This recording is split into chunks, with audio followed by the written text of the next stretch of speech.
Back everyone. I'll go and show you exactly how to fix your Instagram if for some reason messages are just not sending. Now this can honestly happen for a few different reasons. There's never just one reason why this happens, but typically what you can do is you can go ahead and actually see which specific person you're sending messages to. If you can click on their profile, you can actually jump straight to their profile like this. And as long as you can see and everything, then at least they didn't block you. There can be a lot of times where you may want to contact somebody and maybe they blocked you. So if that ends up being the case, then if you can see their profile and everything, then you should be okay for the most part. Now let's say you go ahead and actually log into, you're able to get into, their profile and everything. But for some reason, these specific links are just not sending, or messages are not sending.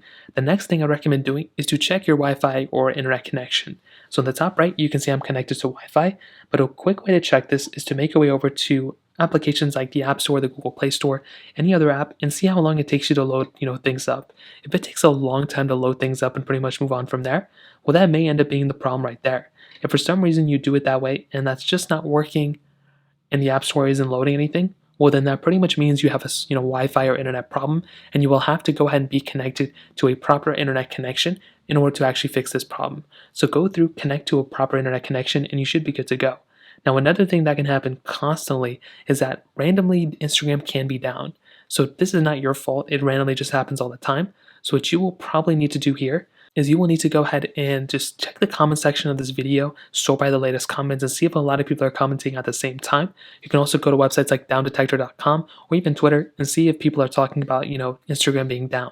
If Instagram is actually down, then there's really not much you have to do. You just have to wait until they fix it. If nobody's commenting that it's down and you don't think you're the first person, well, what you can also do is make your way back over to your specific, app store like this. You want to go and search up Instagram, and you want to just see if there's an update for Instagram. So click search, type in Instagram, and you want to see if the Instagram application has an update. So typically by now you should be good to go. You can also try restarting your iPhone. But those are pretty much the main things I'd recommend looking into. If you have any other thoughts or questions, let me know in the comment section below. Hit the like button, that would mean so much, but definitely hit that subscribe button. More importantly than everything else, I love every single one of you guys. Hopefully I'll catch you guys in the next video. Peace out till then.